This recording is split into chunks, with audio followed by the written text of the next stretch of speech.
ராஜி ஸ்டோரிஸிலிருந்து உங்களை அன்புடன் வரவேற்கிறேன். இது ஒரு ஆங்கில மொழிபெயர்ப்பு துப்பறியும் நாவல். பிலிப்ஸ் என்பவரை கொன்றது யார்? சாம் எனும் துப்பறியும் நிபுணன் போலீசாரோடு சேர்ந்து விசாரிக்கும் போது சந்தேகம் அவரது மகள் பேரிலும் வேலைக்காரி பேரிலும் கூட பிறந்த சகோதரன் பேரிலும் இழுக்கிறது. குற்றவாளி யார் பார்க்கலாமா? சப்ஸ்கிரைப் பண்ணிட்டு வாங்க பார்க்கலாம். சாமின் அலுவலகத்தில் அவருக்கு ஒரு தொலைபேசி அழைப்பு வந்தது. தன் காரியதரிசி எஃபியை அழைத்து பிலிப்ஸ் கிட்டேருந்து ஃபோன் வந்துச்சு. அவரை யாரோ பயமுறுத்துகிறாங்களாம். நான் இப்போ ஒரு உயிரை காப்பாற்ற போகிறேன், அலுவலகம் மூடும் நேரத்துக்குள்ளே நான் வரலன்னா நீ கிளம்பிடு என்ன என்றபடி பிலிப்ஸ் வீட்டுக்கு புறப்பட்டார். ஒரு அடுக்கு மாடி குடியிருப்பில் 10K என்று எழுதப்பட்டிருந்த கதவின் முன் நின்று அழைப்பு மணியை அழுத்தினார். கதவு உடனே திறந்தது. கசங்கி போன ஆடை அணிந்த கருப்பு நிற பருமனான மனிதன் ஒருவன் கதவை திறந்தான். அவரை பார்த்து அந்த பருமனான மனிதன், ஹலோ சாம், இங்கே என்ன பண்ணுற சாம்? சாம் பதிலுக்கு ஹலோ டாம் என்று முகத்தில் எந்த உணர்வும் இல்லாமல் சொல்லிவிட்டு, பிலிப்ஸ் இருக்காரா? டாம் நின்ற இடத்திற்கு பின்னால் இருந்து ஒரு மனிதன் வெளியே வந்தார். அவன் சாமையும் டாமையும் விட உருவத்தில் சிறியவனாகவும் நல்ல பலசாலியாகவும் இருந்தான். ஹலோ டண்டி என்றார் சாம். டண்டி சின்னதொரு தலையசைப்புடன் கதவருகே வந்தார். சாமை அவர் தவிர்த்துவிட்டு டாமை பார்த்து என்ன விஷயம் என்றார். பிலிப்ஸ், எனக்கு அவரை பார்க்கணும், அவரும் என்னை பார்க்க விரும்புகிறார், புரியுதா? இருவரும் மௌனமாக இருக்கவே சாம் ஒருவித எரிச்சலுடன், சரி, அவர் இறந்துட்டாரா இல்லது யாரையாவது கொண்டுட்டாரா என்று கேட்டார். டண்டி தனது முகத்தை சாமின் முகத்துக்கு அருகே கொண்டு வந்து, ஏன் அப்படி நினைக்கிற என்றார். நான் பிலிப்ஸை பார்க்க வந்திருக்கேன். கொலைகளை துப்பறியும் போலீஸார் 2 பேர் என்னை வாசல்லையே தடுத்து நிறுத்துகிறாங்க. இங்கே நீங்கள் ரம்மி விளையாடுறத நான் இடமறிச்சேன்னு நினைக்க சொல்கிறீங்களா என்றார் சாம். நிறுத்து சாம் என்று சலித்து கொண்ட டாம் இருவரையும் பார்க்காமல் கூறினான். பிலிப்ஸ் இறந்து விட்டான். கொலையா? ஒரு துப்பறிவாளன் இடையில் வருவதை 2 போலீஸாருமே விரும்பவில்லை. டாம் மேலும் கீழுமாக தலையை அசைத்தபடி, சரி, அதை பற்றி உனக்கு என்ன தெரியும் என்றான். இன்று மதியம் 4 மணி ஆவதற்கு சரியாக 5 நிமிஷம் இருக்கும்போது அவர் என்னை தொலைபேசியில் அழைத்து அவரை யாரோ கொல்வதாக துரத்துவதாக கூறினார். அவர் என்னை உடனே வர சொன்னார். நான் கழுத்தின் அருகே ஆபத்து வந்துவிட்டதென்று அவருக்கு தெரிந்திருக்கிறது என்று உடனே வந்துவிட்டேன். யாரு, எப்படி, என்னமோ சொல்லலையா என்று கேட்டார் டண்டி. இல்லை, யாரோ தன்னை கொலை பண்ண போகிறதாவும் தான் அதை நம்புறதால என்னை உடனே கிளம்பி வரும்படியும் சொன்னார். வேறு ஒன்றுமே சொல்லலையா? வேறு எதுவுமே அவர் சொல்லலை. நீங்கள் எங்கிட்ட ஏதாவது சொல்லுவீங்களா மாட்டிங்களா என்றார் கோபத்துடன் சாம். உள்ளே வந்து அதை பாருங்க என்று டண்டி வெடுக்கென்று கூறினார். அவர்கள் முன் அறையை தாண்டி ஒரு கதவின் வழியாக அந்த அறைக்குள் நுழைந்தார்கள். அங்கிருந்த சிறிய கண்ணாடி மேஜையின் மீது அருகில் வெள்ளையாக ஒரு பொடியை தூவி கொண்டிருந்த ஒருவர் தன் வேலையை நிறுத்திவிட்டு, ஹலோ சாம் என்றார். ஹலோ ஜோசப் என்று கூறிய சாம் ஜன்னலுக்கு அருகில் நின்று பேசிக்கொண்டிருந்த இருவரை பார்த்து தலையசைத்தார். கொலை செய்யப்பட்ட மனிதர் வாய் திறந்த நிலையில் கிடந்தார். அவருடைய ஆடை களையப்பட்டிருந்தது. அவரது கழுத்து பகுதி வீக்கமாகவும் கருத்து போயும் இருந்தது. வாயின் ஓரத்தில் துருத்தி கொண்டிருந்த அவரது நாக்கு நுனி நீல நிறத்தில் இருந்தது. மூடப்படாமல் இருந்த அவரது மார்பு பகுதியில் 5 முனைகள் கொண்ட நட்சத்திரம் ஒன்று கருப்பு மையால் வரையப்பட்டு அதன் நடுவே டி என்று எழுதப்பட்டிருந்தது. இறந்து கிடந்தவரை சிறிது நேரம் சாம் கவனமாக பார்த்து கொண்டிருந்தார். நீங்கள் பார்க்கும்போதே அவர் இப்படி தான் கிடந்தாரா என்று கேட்டார். கிட்டத்தட்ட கொஞ்சம் நகர்த்தியிருக்கோம். மேஜையில் இருந்த சட்டை, பனியன், கோட் முதலியவற்றை காட்டி இதெல்லாம் கீழே கிடந்துச்சு என்றார். சாம் முகவாயை தடவியபடி யோசித்தார். அவரது பழுப்பு நிற கண்கள் எதையோ யோசித்து கொண்டிருந்தன. எப்போ என்றார். எங்களுக்கு 4:20க்கு தெரியும். அவரோட பொண்ணு தான் எங்ககிட்ட சொன்னா என்று அருகில் மூடியிருந்த கதவை காட்டி, அவள் அங்கே தான் இருக்கா என்றான். அவளுக்கு ஏதாவது தெரியுமா? தெரியலையே. அவளுடன் பேசுவது அவ்வளவு எளிதாக இல்லை என்று டண்டியை நோக்கி திரும்ப பேச முயற்சிக்கலாமா என்று கேட்டார். டண்டி தலையை அசைத்துவிட்டு ஜன்னல் அருகில் இருந்த மனிதன் ஒருவனிடம், மார்க், அவனது பேப்பரை எடுத்து பார்க்க ஆரம்பிங்க, யாரோ அவரை மிரட்டியிருக்காங்க என்றார். அவன் பதிலுக்கு சரி என்றான். தலையில் தொப்பியை சரிது கொண்டு அறையின் இன்னொரு மூலையில் இருந்த பெரிய அலமாரியை நோக்கி நடக்க ஆரம்பித்தான். அப்போது முன் அறையில் இருந்து ஒருவன் கருப்பு தொப்பி அணிந்து உள்ளே வந்தான். ஹலோ சாம் என்று சொல்லிவிட்டு டண்டியை நோக்கி, 2:30 மணிக்கு யாரோ அவரை பார்க்க வந்திருக்காங்க. 1 மணி நேரம் இருந்திருப்பாங்க போல தெரியுது. 40 அல்லது 45 வயது இருக்கும், பேர் தெரியவில்லை. லிஃப்ட் அருகே இருக்கும் பையனிடம் இருந்து இதை தெரிந்து கொண்டேன் என்றார் ஒருவர். 1 மணி நேரம்தான் இருந்தார் என்று நன்றாக தெரியுமா என்று டண்டி கேட்டார். 3:30க்கு அவன் வெளியே சென்று விட்டதாக அவன் தெளிவாக சொல்கிறான். மதிய பத்திரிகைகள் வருவதற்கு முன்னமே அவன் இறங்கி சென்று விட்டதாக கூறுகிறான். லிஃப்ட் பையனால் அவனை அடையாளம் காட்ட முடியுமா? காட்ட முடியும்னு தான் சொல்கிறான். ஆனால் இதுக்கு முன்னால் அவனை பார்த்ததே கிடையாதுன்னு சொல்கிறான். சாம் பதிலுக்கு நன்றாக இருப்பதாக கூறினார். அவரது சகோதரரும் பருமனாகவும் 40-45 உடையவர் என்றும் மெதுவாக கூறினார். தன்னை எப்படி இருக்கிறீர்கள் என்று கேட்ட அந்த மனிதனிடம் டண்டியின் கண்கள் பிரகாசமாயின. அதனால் என்ன? கிரேஸ்டோன் மோசடி நினைவு இருக்கிறதா? அதில் 2 பேருமே சம்பந்தப்பட்டிருந்தாங்க. ஆனால் ஃபிலிப்ஸ் தன்னுடைய குற்றத்தை தியோடர் மீது அப்படியே சுமத்திட்டார். தியோடருக்கு சிறையில் 14 வருடங்கள் தண்டனை கிடைத்தது. டண்டி புரிந்தது போல மெல்ல தலையாட்டினார். இப்போது நினைவுக்கு வருகிறது. எங்கே இருக்கிறான் தியோடர்? சாம் தோளை குலுக்கி கொண்டு சிகரெட்டை பற்ற வைத்தார். அது கண்டுபிடிப்பது உன் வேலை என்பதை போல. டண்டி டாமை முழங்கையால் இடித்தார். எங்கே இருக்கிறான்னு கண்டுபிடி என்று முனங்கினார். அவன் தலையை ஆட்டிக்கொண்டு வெளியே சென்றான். அலமாரியில் தேடிக்கொண்டிருந்தவன் ஒரு கையில் தபால் உரையோடும் இன்னொரு கையில் சில தாள்களோடும் திரும்பினான். என்ன என்று டண்டி கையை நீட்டினான். சாம் டண்டியை மீறி எட்டி பார்த்தார். அந்த தாளில் சாதாரண கையெழுத்தில் ஏதோ எழுதப்பட்டிருந்தது. இது உன்னை வந்து அடையும் போது என்னிடமிருந்து உன்னால் தப்பிக்க முடியாது. நம்முடைய கணக்கை சரி செய்து கொள்வோம். கடைசி முறையாக.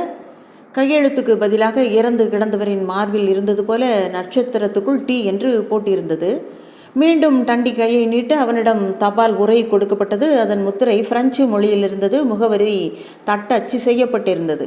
Philips, Amsterdam apartment, San Francisco, California, USA. பாரிஸில் முத்திரையிடப்பட்டு இருக்கிறது என்றவர் இந்த மாதம் 2ஆம் தேதி. விரல்களில் வேகமாக கணக்கிட்டான். இன்றுதான் வந்திருக்க வேண்டும். கடிதத்தை மெதுவாக மடித்து உரையில் போட்டு தன்னுடைய கோட்டு பையில் போட்டுக்கொண்டார். போய் இன்னமும் தேடு என்று கடிதத்தை கொடுத்தவனிடம் சொன்னான். அவன் தலையை ஆட்டிவிட்டு மீண்டும் அலமாரியை நோக்கி சென்றான். டண்டி சாமை பார்த்தான். நீங்கள் என்ன நினைக்கிறீர்கள்? கொலையுண்டவனின் புடைகளை பார்த்து கொண்டே இவற்றில் ஏதும் இருந்ததா என்றார் சாம். எல்லாம் மேஜை மேலே தான் இருந்துச்சு என்றார் டண்டி. சாம் மேஜைக்கு அருகில் சென்று அங்கிருந்த கை கடிகாரம், சங்கிலி, சாவிகள், பர்ஸ், பணம், பென்சில், கைக்குட்டை, கண்ணாடி கூடு முதலியவற்றை தொடாமல் பார்த்தார். ஆனால் உடைகளை ஒவ்வொன்றாக மெதுவாக எடுத்து பார்த்தார். உடைகளுக்கு அருகில் ஒரு நீல நிற டை இருந்தது. இதை யாரும் அணியவில்லை என்றார். டண்டி, டாம் இதுவரை ஜன்னலில் அருகில் சத்தமில்லாமல் நின்று கொண்டிருந்த துணை விசாரணை அதிகாரி அருகே வந்து அந்த நீல நிற டையை பார்த்தார்கள். சாம் அந்த கழுத்து டையை எடுத்து திருப்பி பார்த்தார். அதில் இருந்த பட்டை லண்டன் தையல்காரரின் அடையாளம் இருந்தது. டண்டி சாமை நோக்கி திரும்பினார். என்ன குழப்பம் என்று சொல்லிவிட்டு, அவனது சகோதரனுக்கு இவனை பிடிக்காது. இப்போ தான் ஜெயிலேருந்து வந்திருக்கான். அவனை போன்ற ஒருவன் 3:30க்கு வெளியே போயிருக்கான்.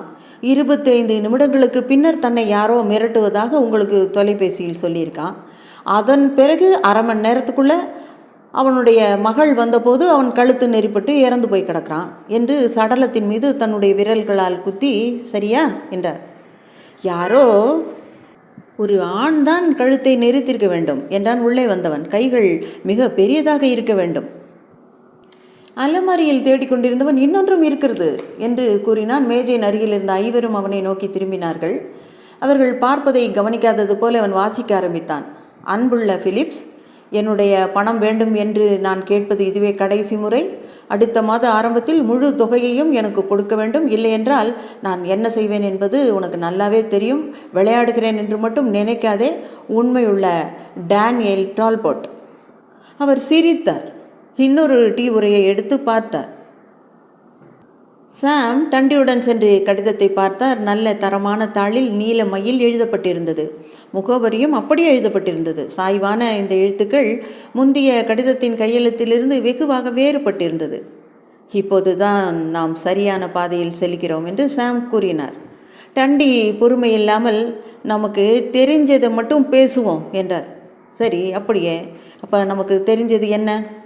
பதில் வரவில்லை. அவரது மகள்கிட்ட பேசலான்னு யாரோ சொன்னாங்களே என்று கேட்டார் சாம். பேசலாம் என்று டண்டி திரும்பினார். தரையில் கிடந்த பிணத்தை பார்த்து முகத்தை சுழித்து அங்கு நின்று கொண்டிருந்த குட்டையான மனிதனிடம், முடிஞ்சிருச்சா என்று கேட்டார். முடிந்தது என்றார் அவர். டண்டி டாமிடம், இங்கிருந்து அகற்றிவிடு என்று சொல்லிவிட்டு அந்த பெண்ணிடம் பேச பிறகு லிஃப்ட் பையன்கிட்ட பேசணும் என்றார். மூடியிருந்த கதவின் அருகில் சென்று கதவை தட்டினார். என்ன வேண்டும் என்று கடுமையான ஒரு பெண் குரல் கேட்டது. நான் டண்டி, மரியத்துக்கிட்ட பேசணும். ஒரு நொடி அமைதிக்கு பின்னர், உள்ளே வாருங்கள் என்று குரல் கேட்டது. டண்டியும் சாமும் உள்ளே வந்தார்கள். டண்டி முதலில் நாற்காலியில் அமர்ந்திருந்த பெண்ணிடம் பேசினார். திருமதி ஹூப்பர், உங்களிடம் 2-3 கேள்விகள் கேட்க வேண்டியிருக்கிறது. நீங்கள் தான் பிலிப்ஸின் வேலைக்கார பெண் இல்லையா? அந்த பெண் ஆமாம் என்றாள். உனக்கு என்ன தெரியும்? எனக்கு எதுவுமே தெரியாது. இன்று காலையிலேயே என்னுடைய மருமகனின் இறுதி சடங்குக்காக விடை பெற்றுக்கொண்டு நான் கிளம்பி விட்டேன். நான் திரும்பிய போது நீங்கள் 2 பேரும் இங்கே இருந்தீங்க. சரி, நடந்ததை பற்றி நீ என்ன நினைக்கிற? என்ன நினைக்கிறது? எனக்கு ஒன்றும் தெரியல. அவர் இப்படி நடக்கும் என்று எதிர்பார்த்திருந்ததாவது உனக்கு தெரியுமா? இதுவரை அமைதியாக இருந்த அந்த இளம்பெண் வேகமாக படுக்கையிலிருந்து எழுந்து உட்கார்ந்து கொண்டு கண்களை விரித்து கொண்டு, என்ன சொல்கிறீங்க என்றாள். அவரை யாரோ மிரட்டியிருக்காங்க. அவர் சாமை தொலைபேசியில் அழைத்து தன்னை யாரோ கொலை செய்ய போவதாக மரணத்துக்கு சில நிமிடங்களுக்கு முன்பு சொல்லியிருக்கிறார். யார் பேசுனது? நாங்களும் அதைத்தான் கேட்குறோம் என்ற டண்டி, அவரை அவ்வளவு வெறுத்தவர்கள் யார்? ஆச்சரியமாக அவரை பார்த்து, யாருமே அப்படி கிடையாது என்றாள். அப்பொழுது சாம் குறுக்கே புகுந்து மிகவும் மென்மையாக ஆனால் கடுமையாக, யாரோ வெறுத்திருக்க வேண்டும் என்றார். அவளது கவனம் அவரிடம் திரும்பியவுடன், அவரை யாரையாவது மிரட்டியது உங்களுக்கு தெரியுமா? உங்களுக்கு டேனியல் டால்போர்ட்டை தெரியுமா என்றார். நன்றாக. நேற்று ராத்திரி கூட இங்கே தான் ராத்திரி உணவு சாப்பிட்டார். யார் அவர்? எனக்கு தெரியாது. ஆனால் அவர் சான் டியாக்கோவில் இருக்கிறார். அவரும் அப்பாவும் ஏதோ வியாபாரம் செஞ்சிட்ருந்தாங்க. எனக்கு அவ்வளோதான் தெரியும். அதுக்கு முன்னாடி நான் அவரை பார்த்ததே கிடையாது. அவங்களுக்குள்ள உறவு எப்படி இருந்தது? நட்பாக தான் இருந்தார்கள் என்று நெற்றியை சுருக்கி கொண்டு சொன்னாள். டண்டி இப்போது பேசினார். உங்கள் அப்பா என்ன வியாபாரம் பண்ணிகிட்டு இருந்தார்? பணம் கடன் கொடுத்து வாங்கிட்டு இருந்தார். டால்போர்ட் எங்கே தங்கியிருக்கிறாரு? அல்லது திரும்ப சாண்டியாக்கு போயிட்டாரா? எனக்கு தெரியாது. அவர் எப்படி இருப்பார்? அவர் யோசனையுடன் பெரிய உருவில் சிவந்த முகத்துடன் வெள்ளை முடியும் மீசையும் வைத்திருப்பார். வயதானவரா? ஆமாம், 60 இருக்கலாம். கட்டாயம் ஒரு 55ஆவது இருக்கும். நீங்கள் உங்கள் சித்தப்பாவை பார்த்து எத்தனை நாள் ஆகுது? தியோடர் சித்தப்பாவையா? தலையை ஆட்டினார். உங்களுக்கு தெரிந்திருக்கும், ஜெயிலேருந்து வெளியே வந்த நேரத்தில் பார்த்தேன் என்று சொன்னாள். இங்கே வந்தாரா உங்கள் அப்பாவை பார்க்குறதுக்கு? ஆமாம். அவங்க 2 பேருக்கும் இடையில உறவு எப்படி இருந்துச்சு? 2 பேருமே வெளியே காட்டிக்க மாட்டாங்க. ஆனால் அவர் புதிதாக வியாபாரம் செய்ய அப்பா தான் பண உதவி செஞ்சார். அப்போது 2 பேருக்கும் இடையில நல்ல உறவு தான் இருந்துச்சா? ஆமாம் என்று தேவையில்லாத கேள்விக்கு பதில் சொல்வது போல சொன்னாள். எங்கே இருக்கிறார் உங்கள் சித்தப்பா? போஸ்ட்டு தெரியல என்று ஒரு தொலைபேசி எண்ணை கொடுத்தாள். அதற்கு பிறகு நீங்கள் அவரை பார்க்கவே இல்லையா? இல்லை, அவருக்கு ஜெயிலில் இருந்து வந்ததுனால நான் அதெல்லாம் விரும்புறதில்லை என்று சொன்னாள். அப்போது மெதுவாக அடுத்த கேள்வியை கேட்டார். இன்று மதியம் அவர் வந்திருந்தாரா? 2 பேருமே இல்லை என்று ஒன்றாக சொன்னார்கள். அடுத்த கேள்வியை முடிப்பதற்கு முன்னாலே யாரோ கதவை தட்டினார்கள். டண்டி, உள்ளே வாருங்கள் என்றார். டாம் கதவை தள்ளிக்கொண்டு, அவரது சகோதரர் வந்திருக்கிறார் என்றார். சித்தப்பா என்று அந்த பெண் எட்டி பார்த்தாள். என்ன விஷயம் மரியம்? அப்பா இறந்து போயிட்டார் என்று அழுது கொண்டே சொன்னாள். டண்டி டாமை நோக்கி தலையசைத்தவுடன் டாம் தியோடருக்கு வழிவிட்டார். அவருக்கு பின் இன்னொரு பெண் மெதுவாக தயக்கத்துடன் உள்ளே வந்தாள். 30களை நெருங்கி கொண்டிருந்த அவள் உயரமாகவும் தங்க நிற தலை முடியுடனும் இருந்தாள். அவளது முகத்தில் புத்திசாலித்தனம் இருந்தது. பிலிப்ஸ் அவரது அண்ணன் மகளை அணைத்து நெற்றியில் முத்தமிட்டார். அழுது கொண்டிருந்த அவள் அழுகையின் ஊடே அந்த இளம் பெண்ணை பார்த்தால், எப்படி இருக்கீங்க மிஸ் பாரோ என்றாள். மிஸ் பாரோ பதிலுக்கு, எனக்கு என்ன சொல்கிறதுனே தெரியலையே என்றாள். பிலிப்ஸ் இப்போது குறுக்கே புகுந்து, அவள் இப்போது திருமதி தியோடர் பிலிப்ஸ் என்று மதியம்தான் நாங்கள் திருமணம் செய்து கொண்டோம் என்றார். டண்டி கோபமாக சாமை பார்த்தார். இன்னொரு சிகரெட்டை உருட்டி கொண்டிருந்த சாம் சிரிப்பது போல் இருந்தது. ஒரு நொடி ஆச்சரியத்தில் வாயடைத்திருந்த மரியம், உங்கள் 2 பேருக்குமே வாழ்த்துக்கள் என்றாள். அவளது தோளை தட்டி கொடுத்த தியோடர் அவளை அன்போடு அணைத்து கொண்டு சாமையும் டண்டியையும் பார்த்தார். உங்கள் சகோதரர் இன்று மதியம் இறந்து விட்டார் என்ற டண்டி கொலை செய்யப்பட்டு இறந்து விட்டார் என்றார். திருமதி தியோடரின் முகத்தில் ஆச்சரியம் தெரிந்தது. தியோடரும் மரியத்தை இன்னும் இறுக்கமாக பிடித்து கொண்டாலும் அவரது முகத்தில் எந்த மாற்றமும் இல்லை. புரியாதது போல, கொலையா என்றார். ஆமாம் என்று தன்னுடைய கோட்டு பைகளுக்குள் கையை நுழைத்தபடி, டண்டி, நீங்களும் இன்று மதியம் வந்திருக்கிறீர்கள் போலிருக்கிறதே என்றார். தியோடர் முகம் சிறிது வெளிரினாலும் ஆமாம் என்று நிதானமாகவே சொன்னார். எவ்வளோ நேரம் இருந்தீங்க? 1 மணி நேரம். இங்கே 2:30 மணிக்கு வந்தேன் என்று தன்னுடைய மனைவியை பார்த்து திரும்பினார். உன்னை நான் தொலைபேசியில் அழைத்த போது ஒரு 3:30 இருக்குமா? ஆமாம் என்றாள். அப்போதே கிளம்பிட்டேன். நீங்கள் வருவது முன்கூட்டி அவருக்கு தெரியுமா? இல்லை, தெரியாது.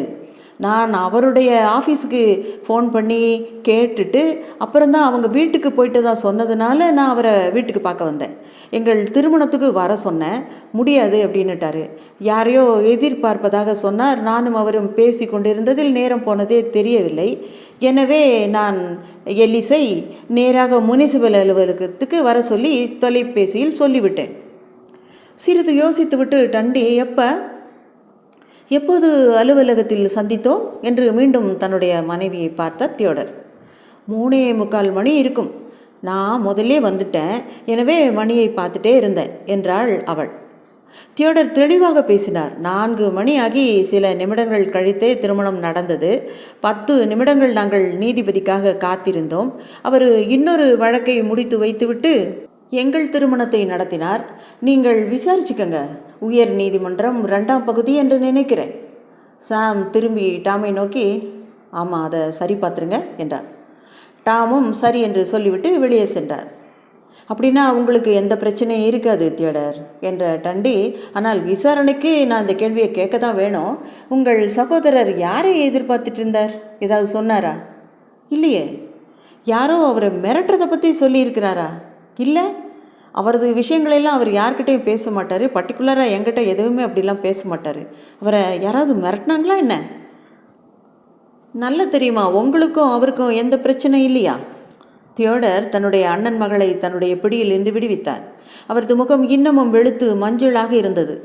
நான் ஜெயிலேருந்து வந்தது இங்கே எல்லாருக்கும் தெரியும். நீங்கள் வெளிப்படையாகவே பேசலாம். அதே தான் நான் கேட்குறேன் என்றார் டண்டி. தியோடர் எழுந்து நின்றார். பொறுமையில்லாத குரலில், என்ன, சிறையில் இருந்ததுக்கு என் சகோதரன் மீது கோபம் கொண்டிருந்தேன் என்று நினைக்கிறீர்களா? எதுக்காக? நாங்கள் 2 பேரும் தான் குத்தம் பண்ணோம். அவர் வெளியே வந்துட்டார், நான் மாட்டிக்கிட்டேன். எனக்கு தண்டனை நிச்சயமாக இருந்தது. அவரும் என்னுடன் உள்ளே வருவதால் எந்த ஆதாயமும் இல்லை. எனவே நாங்களே பேசி வச்சுக்கிட்டபடி நான் உள்ளே போனேன். வெளியே இருந்த வேலைகளை அவர் பார்த்து கொண்டார், நன்றாகவே பார்த்து கொண்டார்.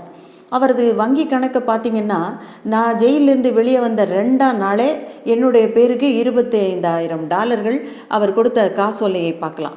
அதே நேரத்தில் நேஷ்னல் ஸ்டீல் கார்ப்பரேஷன் கம்பெனியில் 1000 பங்குகள் என்னுடைய பேருக்கு மாற்றப்பட்டிருப்பதையும் நீங்கள் பார்க்கலாம். டண்டி அதையெல்லாம் கேட்காதது போல, டேனியல் டால்போட்டை தெரியுமா? இல்லை என்றார் தியோடர். அவரது மனைவி எனக்கு தெரியும். அதாவது நான் அவரை பார்த்துருக்கிறேன். நேற்று அலுவலகத்துக்கு வந்தார். டண்டி அவளை கவனமாக மேலும் கீழும் பார்த்துவிட்டு, எந்த அலுவலகம்? நான் ஃபிலிப்ஸுடைய காரியதரிசி தான். என்ன, இறந்து போன ஃபிலிப்ஸுவின் காரியதரிசியா? ஆமாம், நேற்று மதியம் டேனியல் டால்போட் அவரை பார்க்க வந்திருந்தார். என்ன நடந்துச்சு? அவளது கணவனை பார்த்தால், உனக்கு என்ன தெரியும்னாலும் அதை சொல்லிடு என்றான் அவன். பெரிதாக ஒன்றும் நடக்கவில்லை. இருவரும் முதலில் கோபமாக பேசிக்கொள்வது போல இருந்தது. ஆனால் அவர்கள் ஒன்றாக வெளியே வந்தபோது சிரித்து கொண்டும் பேசிக்கொண்டும் தான் வந்தார்கள். அவர்கள் வெளியே செல்லுவதற்கு முன்பு திரு பிலிப்ஸ் என்னை அழைத்து எங்கள் கணக்காளரிடம் டால்போட்டின் பேரில் ஒரு காசோலை தரச் சொன்னார். அப்படியா? ஆமாம், நான் தான் அவர்கிட்ட போய் கொடுத்தேன். $7,500 என்னவோ. இதுக்காகன்னு தெரியுமா? அதெல்லாம் தெரியாது. நீங்கள் பிலிப்ஸின் காரியதரிசி என்றால் அவருக்கு டால்ஃபோர்டுடனான உறவு என்னவென்று உங்களுக்கு தெரிந்திருக்குமே என்றார் டண்டி. இல்லை இல்லை, தெரியாது. நான் இதுக்கு முன்னால் அவரை பார்த்ததே கிடையாது. டண்டி சாமை பார்த்தார். சாம் முகத்தில் எந்த மாற்றமும் இல்லை. சாமை கோபமாக பார்த்துவிட்டு படுக்கையில் அமர்ந்திருந்தவரிடம் அடுத்த கேள்வியை கேட்டார். நீங்கள் அவரை கடைசியாக பார்த்தபோது அவர் என்ன மாதிரியான கழுத்து டை போட்டிருந்தார்? தியோடர் விழித்தார். நீண்ட யோசனைக்கு பிறகு, பச்சை நிறம். நான் சரியாக பார்த்தேனா என்னன்னு தெரியலையே, எதுக்காக? திருமதி தியோடர் சொன்னால், வேறு வேறு பச்சை நிறங்களில் கோடு போட்ட டை, அதைத்தான் இன்று அலுவலகத்தில் அவர் அணிந்து கொண்டிருந்தார் என்றாள். அவரது டையெல்லாம் எங்கே இருக்கும்? அவரது பெட்ரூமில் தான், அலமாரியில். வாங்க காட்டுறேன். டண்டியும் புது மன தம்பதிகளும் வெளியே போனார்கள். சாம் மேஜையில் தன்னுடைய தொப்பியை வைத்துவிட்டு மரியமிடம், நீங்கள் எப்போ வெளியே போனீங்க என்று அவளது கால் பக்கமாக படுக்கையில் அமர்ந்து கேட்டார். இன்னைக்கா? 1 மணி இருக்கும். 1 மணிக்கு வெளியே சாப்பிட போனேன். அங்கேருந்து கொஞ்சம் ஷாப்பிங் பண்ணேன். அப்புறம் வீட்டுக்கு எப்போ வந்தீங்க? ஒரு 4 மணிக்கு மேலே இருக்கும். என்ன நடந்தது? அப்பா அங்கே கீழே கிடந்தார். நான் தொலைபேசியில் பேசினேன். கீழேயா இல்லை காவல்துறைக்கா அப்படின்னு ஞாபகம் இல்லை. அப்புறம் என்ன நடந்ததுன்னு எனக்கே தெரியாது. தண்ணிலைக்கு வந்தபோது இந்த மனிதர்களும் திருமதி கூப்பரும் இருந்தார்கள் என்று அவரது முகத்தை பார்த்து சொன்னாள். டாக்டர்கிட்ட பேசுனீங்களா? கண்களை கீழே பார்த்து கொண்டு இல்லை என்றாள். ஆமாம், தேவையில்லை, அவர் இறந்து விட்டது தான் தெரியுமே என்று சாதாரணமாக சொல்வது போல சொன்னார். அவள் அமைதியாக இருந்தாள். ஆமாம், நான் என்ன கேட்குறேன்னா, நீங்கள் தொலைபேசியில் பேசுகிறதுக்கு முன்னாடி அவர் செத்து போயிட்டார் அப்படின்றத உறுதி பண்ணிக்கிட்டீங்களா? அவள் தொண்டையில் கைகளை வைத்துக்கொண்டே, என்ன செஞ்சேன்னு நினைப்பே இல்லை, அவர் செத்து போயிட்டாருன்னு மட்டும் எனக்கு தெரியும். அவரும் புரிந்து கொண்டது போல தலையை ஆட்டினார். அவர் கொலை செய்யப்பட்டிருக்கிறார் என்று தெரிந்துதான் காவல்துறைக்கு ஃபோன் பண்ணீங்களா? கைகளை கோர்த்து கொண்டு அவள், அப்படித்தான் நினைக்கிறேன். அப்போது என்ன நினச்சேன்னு இப்போ எனக்கு நினைப்பே இல்லையே. சாம் முன்னால் சாய்ந்து குரலை தாழ்த்தி கொண்டு, நான் காவல்துறையை சேர்ந்தவன் கிடையாது. உங்கள் தந்தை தான் என்னை இங்கே வர சொன்னார். ஆனால் சில நிமிட தாமதத்தால் என்னால் அவரை காப்பாற்ற முடியவில்லை. எனவே ஒரு விதத்தில் நான் உங்களுக்கும் வேலை பார்க்கிறவன் தான். போலீஸால் செய்ய முடியாதது என்று நீங்கள் நினைக்கும் எதையாவது நான் செய்ய வேண்டும் என்று நீங்கள் நினைத்தால் என்று அவர் சொல்லி கொண்டிருக்கும் போதே டண்டியும் மற்றவர்களும் அறைக்குள் நுழைய சாம் அப்படியே பேச்சை நிறுத்திவிட்டார். பச்சை டை எங்கேயும் இல்லை என்ற டண்டி சாமையும் அந்த பெண்ணையும் சந்தேகத்துடன் பார்த்தார். நாம் பார்த்த நீல நிற டை இப்போதுதான் இங்கிலாந்திலிருந்து வாங்கி வந்தது என்று திருமதி கூப்பர் சொன்னார். எதற்காக டையை பற்றியே கேட்குறீங்க என்றார் தியோடர். டண்டி கோபத்துடன், நாங்கள் அவரது பிணத்தை பார்த்தபோது அவரது உடையை மாற்றி கொண்டிருந்தது போல இருந்தது. அவரது உடைகளுடன் இருந்த அந்த டையை காணவே இல்லையே. அவரை கொன்றவர்கள் வந்தபோது அவர் உடையை மாற்றி கொண்டிருக்கலாம். அவர் உடையை மாற்றுவதற்குள் கொல்லப்பட்டிருக்கலாம். டண்டியின் முகத்தில் கோபம் அதிகரித்தது. ஆமாம், ஆனால் அவர் அணிந்திருந்த அந்த பச்சை டை என்ன ஆச்சு? அது தின்னுவிட்டாரா? சாம் குறுக்கிட்டார். அவர் உடைகளை மாற்றி கொண்டிருக்கவில்லை. அவரது காலரை பார்த்தால் அவரது கழுத்து நெறிப்பட்ட போது அவர் அதை அணிந்திருக்க வேண்டும். டாம் கதவு அருகே தேடர் சொன்னது எல்லாம் சரியாக தான் இருக்கிறது என்று டண்டியும் சொன்னார். நீதிபதியும் அவரது டவாலியும் அவர்கள் முன்னே 3 மணிக்கெல்லாம் வந்துவிட்டார்கள் என்றும் அதற்கு 10-15 நிமிடங்களுக்கு பின்னர் தான் திருமணம் நடைபெற்றதாகவும் சொன்னார்கள். டவாலியை இங்கே வந்து இவர்களை அடையாளம் காட்டவும் சொல்லி இருக்கிறேன். தலையை திருப்பாமலே சரி என்று டண்டி சொன்னார். சட்டைப்பையில் இருந்த அந்த மிரட்டல் கடிதத்தை எடுத்து அதன் நட்சத்திரத்துக்குள் டி என்ற கையெழுத்து மட்டும் தெரியுமாறு மடித்து, இது என்னன்னு தெரியுதா என்று எல்லார்கிட்டையும் கேட்டார். மரியம் படுக்கையிலிருந்து எழுந்து வந்து அதை பார்த்தாள். அனைவரும் உதட்டை பிதுக்கினார்கள். யாருக்காவது தெரியுமா என்றார் டண்டி. பிலிப்ஸின் மார்பில் இது போல் இருந்தது, ஆனால் என்று திருமதி ஹூப்பர் மட்டும் சொன்னால், மற்றவர்கள் இல்லை என்றார்கள். இதுக்கு முன்னாடி எங்கேயாவது பார்த்துருக்கீங்களா? அனைவரும் இல்லை என்றார்கள். டண்டி அவர்களிடம், சரி இங்கே வாங்க, இங்கே இருங்க, இன்னமும் கொஞ்சம் நேரம் கழித்து உங்ககிட்ட இன்னும் கொஞ்சம் கேட்க வேண்டியிருக்குது என்றார். ஒரு நிமிடம் தியோடர், உங்கள் புது மனைவியை உங்களுக்கு எவ்வளோ நாளாக தெரியும்? தியோடர் சாமை வினோதமாக பார்த்தார். சிறையில் இருந்து வந்ததிலிருந்து தான். ஏன்? இல்லை, போன மாதம்தான் வந்தீங்க இல்லையா என்று சாம் சொல்லிக்கொண்டே, உங்கள் சகோதரர் வழியாக தான் இவங்களை தெரியுமா? ஆமாம், அவருடைய அலுவலகத்தில் தான். ஏன்? இல்லை, இன்றைக்கி முனிசிபல் அலுவலகத்தில் நீங்கள் 2 பேரும் எல்லா நேரமும் ஒன்றாவே இருந்தீங்களா? ஆமாம், அப்படி தான் என்று தியோடர் கூர்மையாக சொல்லிக்கொண்டு, நீங்கள் என்ன சொல்ல வர்றீங்க? சாம் நட்புடன் புன்னகைத்தபடி, நான் கேள்விகளை கேட்கத்தான் செய்யணும் என்றார். தியோடரும் சிரித்து கொண்டே, அப்போ சரி, உண்மையிலே நான் சொன்னது போய், நாங்கள் எல்லா நேரமும் ஒன்றா இருக்கல. நான் வெளியே சிகரெட்டு புகைக்க கொஞ்ச நேரம் வந்தேன். ஆனால் அங்கிருந்த கண்ணாடி கதவின் வழியாக நான் அவளை உட்கார வைத்த இடத்திலிருந்து அவளும் நகரவே இல்லை. சாமும் இப்போது மெதுவாக புன்னகைத்து, நீங்கள் கண்ணாடி வழியாக பார்த்தபோது அங்கிருந்து கதவு தெரிஞ்சிச்சா? அது வெளியே போயிருக்கலாம் இல்லையா? நீங்கள் பார்க்காமல் இருக்கும்போது அவர் வெளியே சென்றிருக்கலாமே. தியோடரின் முகத்தில் இருந்து புன்னகை அகன்றது. நான் 5 நிமிஷத்துக்கு மேலே வெளியில் இல்லை, அவரால் போயிருக்க முடியாது. சாம் நன்றி என்று கூறிவிட்டு டண்டியை தொடர்ந்து கதவை மூடிக்கொண்டு முன்னறைக்கு சென்றார். டண்டி சாமை ஓரக்கண்ணால் பார்த்தார். ஏதாவது தெரிகிறதா? சாம் தோள்களை குலுக்கி கொண்டார். பிலிப்ஸின் உடல் அருகிலிருந்து அகற்றப்பட்டிருந்தது. அலமாரிக்கு அருகில் இருந்தவனும் இன்னொருவனையும் தவிர 2 பையன்கள் சீருடையில் இருந்தார்கள். அவர்கள் இருவரும் நெருக்கமாக சோஃபாவில் உட்கார்ந்திருந்தார்கள். மார்க் அந்த பச்சை டையை கண்டுபிடித்தாக வேண்டும். இந்த வீடு, இந்த தெரு, இந்த பகுதியையே பிரித்து போட்டு தேட வேண்டி இருந்தாலும் அதை கண்டுபிடிக்கும் வரை நிறுத்தக்கூடாது என்றார் டண்டி. அலமாரியின் அருகில் நின்று கொண்டிருந்தவன் சரி என்று தொப்பியை செய்து கொண்டு வெளியே சென்றான். 2 பையன்களையும் பார்த்து டண்டி கோபத்தோடு, உங்களில் யார் அந்த வந்த மனுஷனை பார்த்தது? அவர்களில் குட்டையாக இருந்தவன், நான் தான் சார்.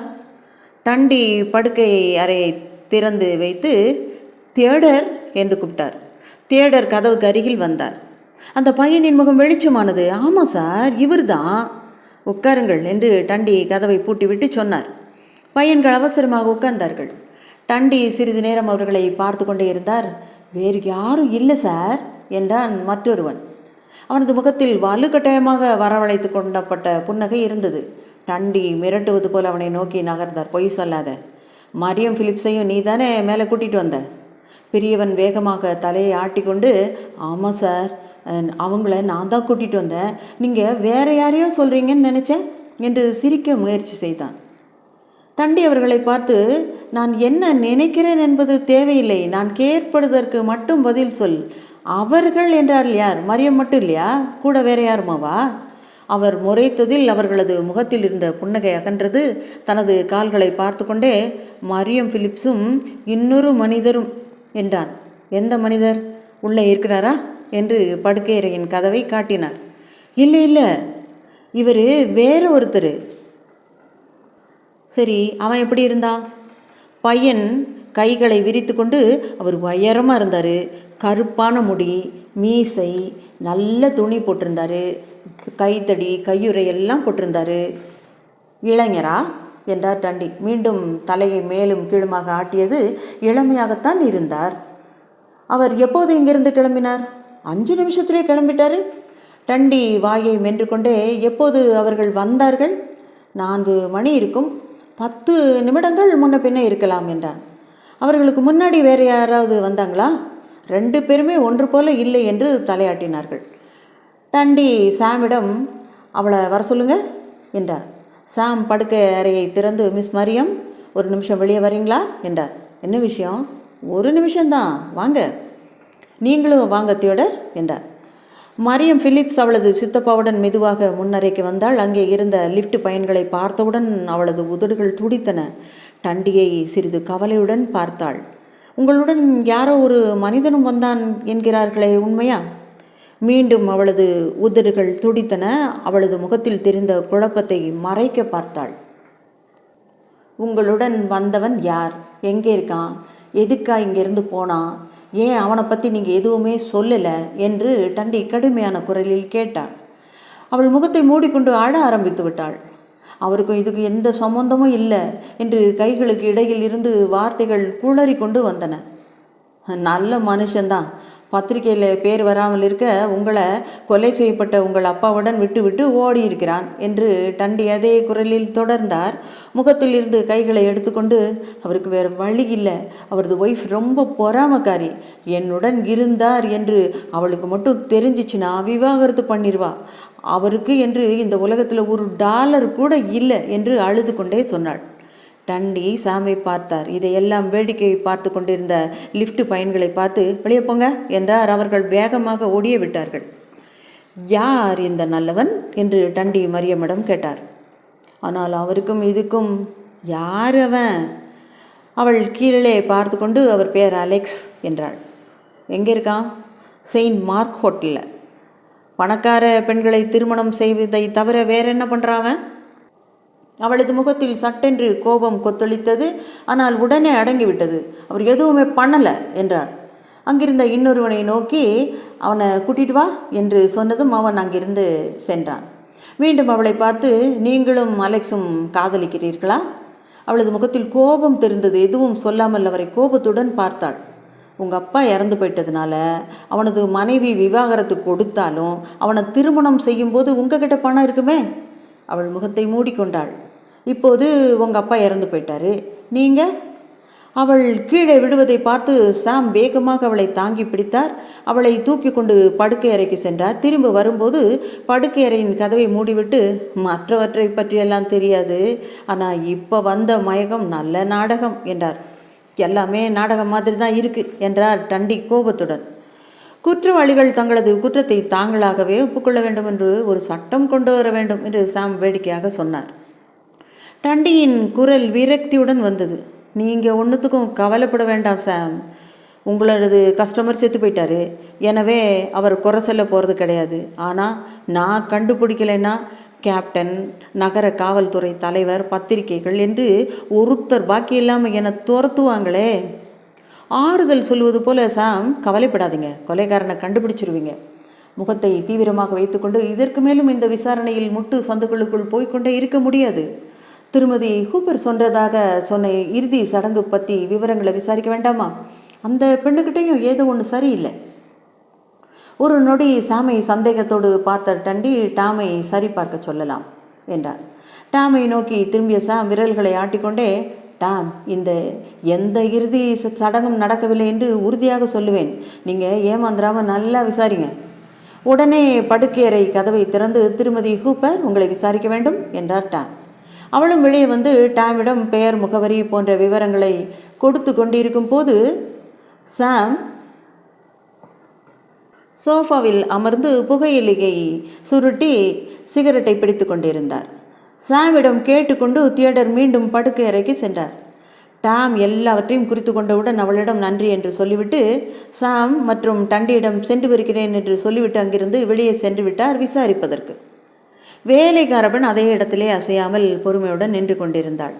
சோஃபாவில் உட்கார்ந்திருந்த நிலையில் இருந்து திரும்பிக் கொண்டு சாம் அவளிடம், ஒன்றும் கவலைப்படாதீங்க என்று டாம் சென்ற திசையில் கைகளை காட்டி, வழக்கமான விசாரணை தான், இங்கே நடக்கிறத பற்றி நீங்கள் என்ன நினைக்கிறீங்க?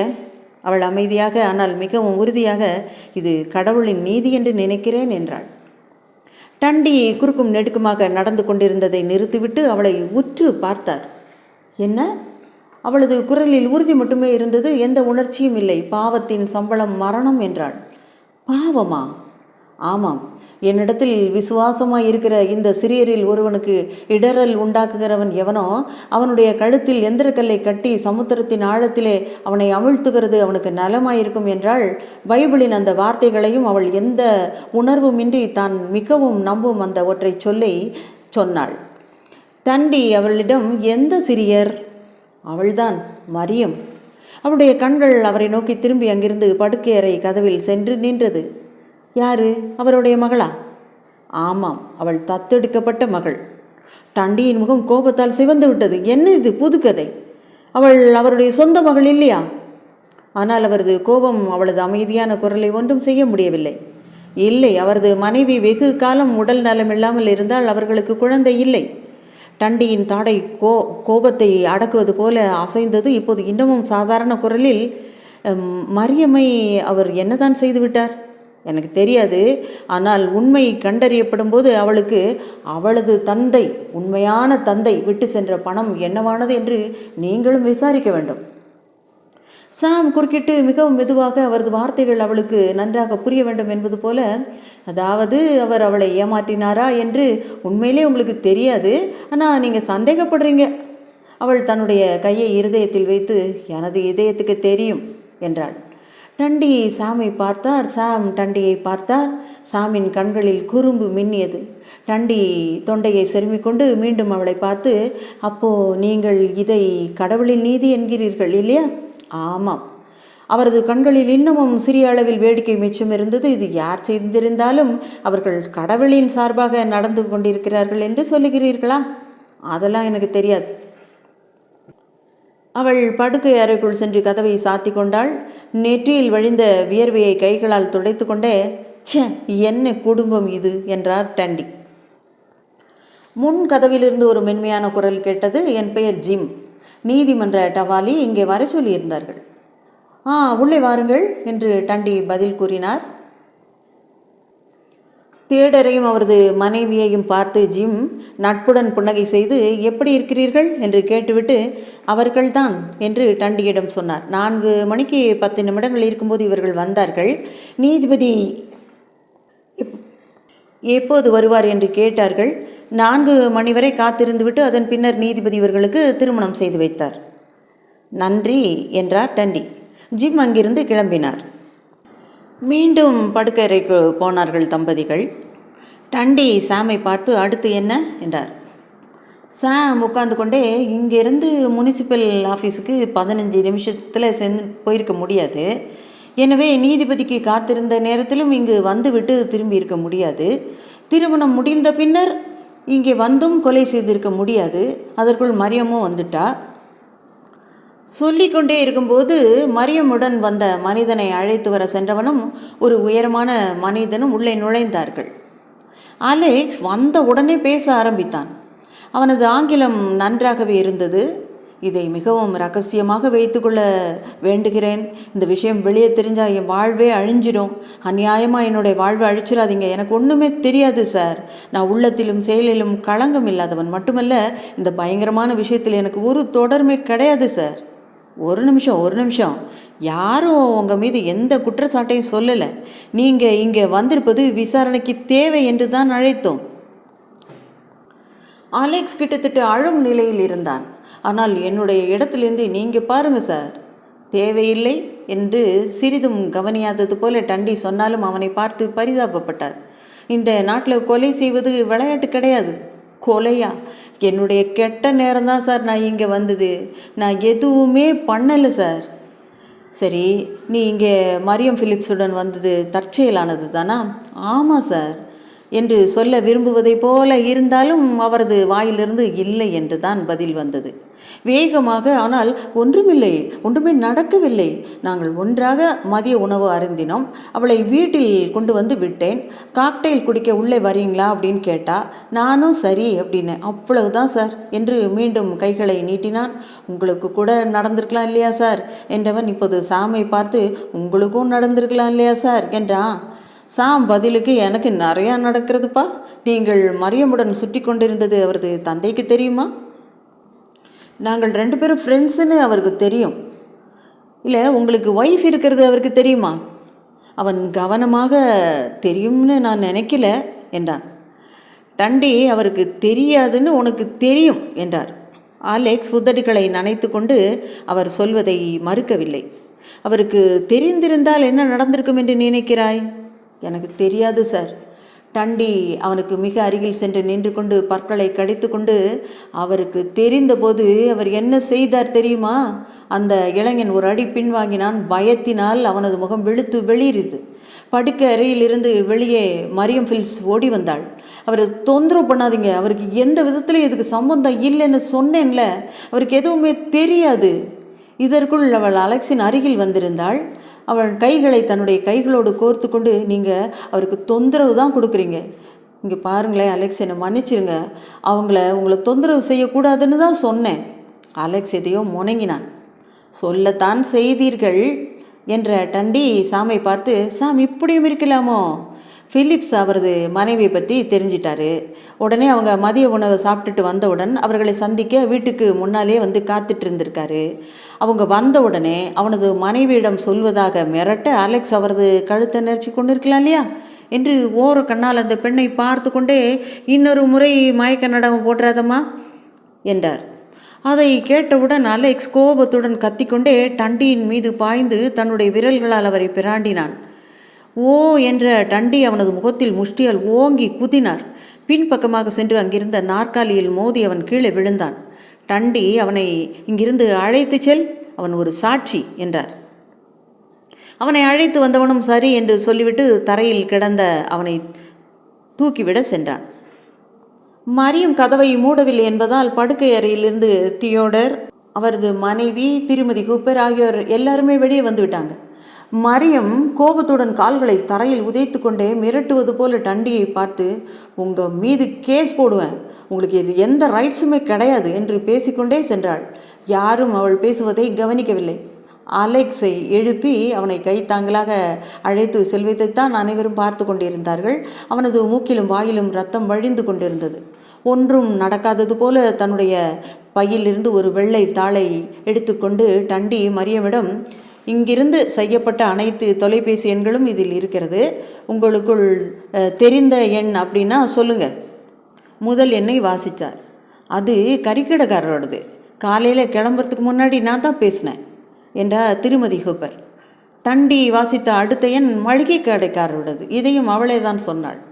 இன்னொரு எண்ணை வாசித்தார். அது செயின்ட் மார்க் ஹோட்டல், அது அலெக்ஸ் கிட்ட நான் பேசினது என்றாள் மரியம். அடுத்த 2 எண்களை தன்னுடைய நண்பர்களின் எண்கள் என்று கூறினாள். 6வது எண் அவருடைய சகோதரரின் அலுவலக எண் என்று தியோடர் பிலிப்ஸ் கூறினார். என்னை சந்திக்க இவளை வர சொல்லி நான் தான் ஃபோன் செய்தேன் என்றார். 7வது எண்ணை தன்னுடையது என்றார் சாம். இது காவல்துறை அவசர எண் என்று டண்டி கடைசி எண்ணை வாசித்தார். மீண்டும் தாளை தன்னுடைய பையில் போட்டுக்கொண்டார். சாம் மிக உற்சாகமாக, பல இடங்களுக்கு தொலைபேசி அழைப்புகள் செய்யப்பட்டிருக்கிறது என்றார். வாசல் மணி மீண்டும் அடித்தது. தொலைபேசியை சாம் தான் எடுத்தார். பிறகு பேசிவிட்டு தொலைபேசியை கீழே வைத்துவிட்டு திரும்பியவுடன் அங்கே டண்டி நின்று கொண்டிருந்ததை பார்த்து, அந்த அலெக்ஸ் தான் மொத்தமாக பைத்தியம் போல நடந்து கொண்டானாம், அவனை கைகளை கட்டி இழுத்து சென்றதாக சொன்னார்கள் என்றார். அவனுக்கு முன்னாலே இதை பண்ணியிருக்கணும் என்றார் டண்டி. இங்கே வாருங்கள். சாம் அவருடன் சேர்ந்து முன்னறையில் இருந்த வெராண்டாவுக்கு போனார். அங்கே சீருடையில் இருந்த காவலர் ஒருவர் இருந்தார். டண்டி இப்போது தன்னுடைய கைகளை விரித்து காட்டினார். ஒன்றில் பலவித பச்சை நிறங்களில் குறுக்கே கோடுகள் போட்டப்பட்டிருந்த டை ஒன்றும், மற்றொன்றில் பிறை போல பிளாட்டினத்தில் செய்யப்பட்டு வைரங்கள் பதிக்கப்பட்ட சட்டையில் குத்தப்படும் பின் ஒன்றும் இருந்தது. டையில் இருந்த 3 கரைகளை சாம் குனிந்து பார்த்தார். இரத்தமா? அழுக்காக கூட இருக்கலாம் என்றார் டண்டி.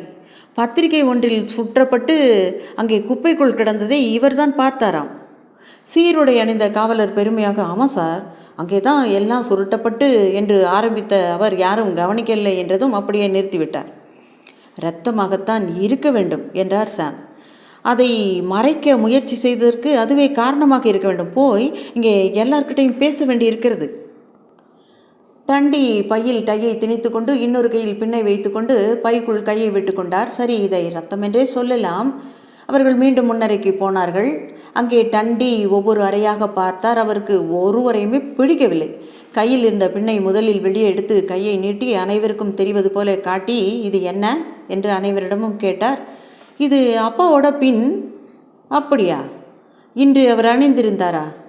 அவர் எப்போவுமே அணிந்திருப்பார் என்று மற்றவர்களின் ஒப்புதலுக்காக அவர்களை பார்த்தாள். திருமதி தியோடர், ஆமாம், மற்றவர்களும் தலையை ஆட்டினார்கள். எங்கே கிடைத்தது? டண்டி மீண்டும் ஒவ்வொருவத்தையும் பார்த்து அவர்கள் முன்பை விட இப்போது வெறுத்து அவரது முகம் சிவந்து போய் பேசினார். எப்போதும் அணிந்திருப்பார், ஆனால் உங்களில் ஒருவர் கூட அப்பா அணிந்திருந்த பின் எங்கே என்று இதுவரை கேட்கவில்லை. நாங்கள் அதை கண்டுபிடிக்கிற வரைக்கும் எல்லாம் வாயை திறக்காமல் உட்காந்துருக்கீங்க. தியோடர், நியாயமாக பேசுங்க. எங்களுக்கு எப்படி, ஆமாம்மா, உங்களுக்கு எப்படி தெரிந்திருக்கும் என்பதையெல்லாம் சொல்ல தேவையில்லை என்ற டண்டி, இப்போது எனக்கு தெரிந்ததையெல்லாம் பேசும் நேரம் வந்துவிட்டது என்று தன்னுடைய இன்னொரு பையிலிருந்து பச்சை டையை வெளியே எடுத்தார். இது அவரது டையா? திருமதி பேப்பர், ஆமாம் சார் என்றார். டண்டி, இதில் ரத்தம் இருக்கிறது, ஆனால் அது பிலிப்ஸோட ரத்தம் இல்லை. அவரது உடலில் ஒரு சிறு கீறல் கூட இல்லை என்பதை நானே பார்த்தேன். சட்டையிலே கூர்மையான பின்னை குத்தியிருக்கும் மனிதனை நீங்கள் கழுத்தை நெரித்து கொள்ள முயலுகிறீர்கள் என்று வைத்து கொள்ளலாம். அவர்கள் உங்களுடன் போராடுவர் தானே இப்போது சாமை பார்த்து சொல்லி கொண்டிருந்ததை நிறுத்தினார். சாம் நின்று கொண்டிருந்த இடத்திலிருந்து திருமதி ஹூப்பர் நின்றிருந்த இடத்துக்கு சென்றார். தன்னுடைய கைகளை முன்னே கட்டி கொண்டிருந்தால் அவளது வலது கையை இழுத்து அதை திருப்பி அங்கிருந்த கைக்குட்டையை அகற்றினார். அவளது உள்ளங்கையில் 2 அங்குல நீளத்திற்கு கீறல் ஒன்று இருந்தது. அதை அவர் உற்று பார்த்து ஆராய்வதற்கு அவள் எந்த தடையும் சொல்லவில்லை. அவளது அமைதி சிறிது நேரம் மாறவில்லை. அவள் எதுவுமே பேசவில்லை. சார், மரியம் மயக்கம் போட்டுச்சுல, அப்போது அவளை படுக்கையில் சாய்த்து வைத்தபோது அவளது பின்னு என்னோட கையில் இழுத்துருச்சு என்று மிக அமைதியாக சொன்னாள். அவளது முகத்தில் எந்த மாற்றமும் இல்லை. சரி, நாம் இப்போ அந்த நட்சத்திர டீயையும் பற்றி பேசணும் இல்லையா என்றார் சாம். டண்டி ஆம் என்றார். டால்போட்டின் மிரட்டல் சரியாக தான் இருந்துச்சு. ஆனால் அந்த கடனையை திருப்பி கொடுத்துட்டாங்களே. 1 நிமிஷம் என்று தொலைபேசிக்கு சென்று அவர் அவரது அலுவலகத்துக்கு அழைத்தார். டையும் வினோதமாகத்தான் இருந்தது, ஆனால் அந்த இரத்தம் அதை விளக்கிவிட்டது என்று காத்திருந்த நேரத்தில் சொன்னார். தொலைபேசியில் பேசினார். ஹலோ, ஃபிலிப்ஸ் எனக்கு தொலைபேசியில் கூப்பிட்டார்ல, அந்த அரை மணி நேரத்துக்குள்ளே வேறு யாராவது கூப்பிட்டாங்களா? அதுவும் சந்தேகத்துக்கு இடமாக. நன்றாக யோசித்து சொல், இல்லைனா நல்லா பார்த்து சொல் என்று தன் அலுவலக காரியதரிசியிடம் பேசிக்கொண்டிருந்தார். சற்று நேரம் பேசிவிட்டு தொலைபேசியிலிருந்து திரும்பினார். ஃபிலிப்ஸ் எனக்கு பேசுகிறதுக்கு அரை மணி நேரத்துக்கு முன்னாடி யாரோ ஒருத்தன் என்னுடைய ஆஃபீஸுக்கு ஃபோன் பண்ணி க்ரூகர் இருக்கிறாரான்னு கேட்டிருக்கான். டண்டி முகத்தை சுருக்கி கொண்டு அதனால் என்ன என்றார். க்ரூகர் அங்கே இல்லை. இன்னமும் சுருக்கி கொண்டு, ஏன், யார் இந்த க்ரூகர்? எனக்கு தெரியாது, நான் கேள்விப்பட்டதே கிடையாது. சரி, தியோடர், உங்களது காயம் எங்கே? தியோடர் ஃபிலிப்ஸ் என்ன என்றார். அனைவரும் அவரை பார்த்தனர். உங்களது காயம் என்று பொறுமையாக சாம் மீண்டும் சொன்னார். தன் கையில் சிகரெட்டை தயார் செய்து கொண்டே, நீங்கள் உங்கள் சகோதரரின் கழுத்தை நெரிக்கும்போது அவரது பின் உங்களுக்கு ஏற்படுத்திய காயம். என்ன பேசுகிறீங்க? தியோடர் குரலை உயர்த்தினார். நான் அப்போது, ஆமாம், நீங்கள் அப்போது திருமணம் செய்து கொண்டிருந்தீர்கள், அது பொய். திருமதி தியோடர் இப்போது, ஆனால் ஃபிலிப்ஸ் தான் உங்களுக்கு தொலைபேசியில். இல்லைங்க, எனக்கு ஃபிலிப்ஸ் தான் கூப்பிட்டாரு அப்படின்னு யார் சொன்னது? அது எனக்கு தெரியாது. அவரது குரலே எனக்கு தெரியாது. எனக்கு தெரிஞ்சதெல்லாம் என்ன ஒருவர் கூப்பிட்டு தன்னை ஃபிலிப்ஸ் அப்படின்னு சொல்லிக்கிட்டார். யார் வேணாலும் அதை சொல்லலாம். ஆனால் இங்கிருந்து தான் உங்களுக்கு அழைப்பு வந்திருக்கிறதே என்று அவளும் விடாமல் கேட்டாள். அவர் தலையை ஆட்டிக்கொண்டே, இங்கிருந்து எனக்கு அழைப்பு வந்திருக்கிறது என்று தான் அது சொல்லுகிறது.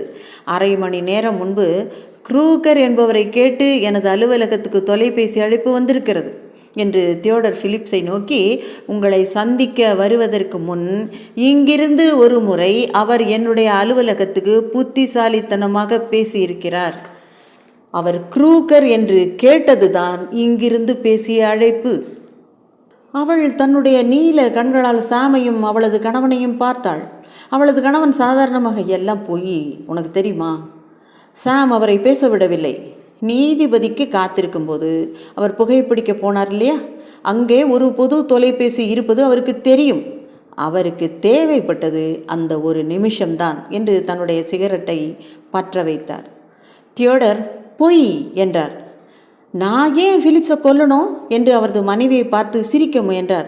இதெல்லாம் நினச்சி வருந்தாதே, போலீஸ் எப்போவுமே இப்படித்தான். எல்லாமே சரிதான், உங்கள் காயத்தை பரிசோதிக்கலாமா என்றார் சாம். தியோடர் அவரை நோக்கி நேராக திரும்பினார். கைகளை பின்னால் கட்டிக்கொண்டு, முயன்றுதான் பாரேன் என்றார். சாம் முகத்தில் எந்த உணர்வும் இல்லாமல் அவரை நோக்கி நகர்ந்தார். போலீசாரின் அடி தாங்க மாட்டாமல் நடந்தவைகளை எல்லாம் சொல்லிவிட்டு முகமெல்லாம் வீங்கியபடி அமர்ந்திருந்தான் தியோடர். சாம் தான் சொல்ல ஆரம்பித்தார். தியோடர் ஃபிலிப்ஸை கொல்லுவதற்காக அங்கே போகவில்லை. இன்னும் கொஞ்சம் பணம் பறிக்கத்தான் சென்றார். முடிவில் அவரது கைகள் ஃபிலிப்ஸின் கழுத்தை பிடித்தவுடன் அவரது வெறி அவர் சாகும் வரை இழுக்கப்படவில்லை. தியோடரின் மனைவி ஃபிலிப்ஸின் காரியதரிசியாக இருந்ததால் மட்டுமே தியோடர் அவளை மனம் செய்ய முயன்றார் என்றும், அதற்கு காரணம் அவளை கொண்டு ஃபிலிப்ஸும் தியோடரும் சேர்ந்து செய்த அந்த கிரேஸ்டோன் மோசடி சம்பந்தமான ஆதாரங்களை எடுத்து அதை வைத்து ஃபிலிப்ஸை மிரட்டியிருக்கிறான். ஃபிலிப்பை சிறைக்கு அனுப்பப் போவதாக மிரட்டியிருக்கிறார் தியோடர். சண்டை வருகிறது. பிலிப்பின் கழுத்தை நெரிக்கும் போது பின் கைகளை காயப்படுத்துகிறது. பிணத்தின் டையை மாற்ற முயற்சிக்கிறார். டையை கழற்றி அவர் புது டையை மாற்ற வேண்டுமே யோசிக்கிறார். அதனாலே மொத்த ஆடைகளையுமே கழட்டி அங்கே போட்டு விடுகிறார். கைக்கு கிடைத்த டையை அருகில் வைத்து விடுகிறார். ஆடைகளை கழற்றும் போதே இன்னொரு திட்டம் தோன்றுகிறது. இறந்தவர் மார்பில் ஒரு நட்சத்திரத்தையும் டி என்னும் எழுத்தையும் எழுதுகிறார். இதனால் காவல்துறையை தன்னால் எவ்வளவு குழப்ப முடியுமோ அவ்வளவு குழப்ப முடியும் என்று அவர் நினைத்தார். மிரட்டல் கடிதங்களையும் ஆர்வ மிகுதியினால் அவர் ஏகப்பட்ட தவறான தகவல்களை தருகிறார். இப்போது அவரது அலிபியான அந்த தொலைபேசி மிரட்டலுக்கு அவர் தயாராகிறார். எனவே தொலைபேசி புத்தகத்தில் தனியார் துப்பறிவாளர்கள் பட்டியலில் அவர் ஒரு பெயரை, அதாவது என் பெயரை எடுத்து க்ரூகர் அப்படின்னு விசாரிக்கிறார். அதற்கு முன்பாக எலிசிக்கு பேசுகிறார். திருமணத்துக்கு இருந்த தடங்கள் எல்லாம் நீங்கிவிட்டதாகவும் தனக்கு நியூயார்க்கில் புதிதாக வேலை கிடைத்திருக்கிறது என்றும் அவளிடம் சொல்லி, அதாவது பிலிப்ஸின் அலுவலகத்தில் இருந்த காரியதரிசியிடம் சொல்லி 15 நிமிடத்தில் முனிசிபல் அலுவலகத்துக்கு வருமாறு சொல்லுகிறார். ஆனால் அது அலுப்பி மட்டுமல்ல, எலிசிக்கு சகோதரர்கள் இருவருக்கும் நல்ல அபிப்பிராயம் இல்லை என்பது அவளுக்கு தெரியும். தியேடருக்கு மார்க்ஸை பிடிக்காது என்பதையும் அவருக்கு தெரியும். எனவே பிலிப்பை பற்றிய விவரங்களை தெரிந்து கொள்ள மட்டுமே அவளை சுற்றி வருவதாக அவள் நினைக்கக்கூடாது என்பதற்காகவும், தான் பிலிப்பை கொல்லவில்லை என்று அவள் உறுதியாக நினைக்க வேண்டும் என்பதற்காகவும் தான் அவளை கல்யாணம் செய்து கொள்ள வந்தார். இல்லை என்றால் அவள் 2 4 என்பது போல உண்மையை அறிந்து கொள்ள வெகு நேரமாகாதே. அதையும் செய்தவுடன் அவர் கிளம்ப தயாராகிறார். அவருக்கு இப்போது ஒரு கவலை மட்டுமே, டையையும் பின்னையும் என்ன செய்வது? எவ்வளவு துடைத்தாலும் அவற்றில் இருக்கும் இரத்த கரைகளை காவல்துறை கண்டுபிடித்துவிடும் என்பதுதான் அவரது கவலை. அவற்றை தன்னுடைய பையில் வைத்து கொண்டு வெளியே போகிறார். அங்கே பத்திரிகை விற்கும் பையனிடம் ஒரு பத்திரிகை வாங்கி அதில் அவற்றை சுற்றி குப்பையில் போட்டு விடுகிறார். எல்லாம் சரியாக அவருக்கு தெரிகிறது. காவல்துறைக்கு டையை தேட வேண்டிய அவசியம் இல்லை. குப்பையை எடுப்பவனும் கசங்கிய பத்திரிகை எடுத்து பார்க்க போகிறதே கிடையாது. அப்படியே பார்த்தாலும் என்ன, கொலைகாரன் தான் அதை போட்டிருக்க வேண்டும். அவருக்குத்தான் அலிபி இருக்கிறதே. இப்போது காரில் ஏறி நேராக முனிசிபல் அலுவலகத்துக்கு போகிறார். அங்கே நிறைய பொது தொலைபேசிகள் இருப்பது ஏற்கனவே அவருக்கு தெரியும். ஏதாவது ஒரு காரணம் சொல்லி அவற்றை உபயோகித்து விடலாம் என்று நினைக்கிறார். நீதிபதிக்கு காத்திருந்த அந்த நேரத்தில் வெளியே புகைப்பிடிக்க செல்வதாக சொல்லிவிட்டு தொலைபேசியில் என்னிடம் பேசுகிறார். சாம், நான் தான் பிலிப்ஸ், என்னை மிரட்டுகிறார்கள் என்று பேசியது தியேடரே தான். டண்டியும் டாமும் சாமை அணைத்து கொண்டார்கள். பிறகு என்ன, பிலிப்ஸை கொன்றது தியேடர் தான், அவருடைய சகோதரர் தான். சப்ஸ்கிரைப் பண்ணிவிட்டு லைக் பண்ணுங்கள். உங்களுக்கு பிடிச்ச எல்லா பேருக்கும் ஷேர் பண்ணுங்கள். ராஜி ஸ்டோரீஸிலிருந்து உங்கள் நான். நன்றி.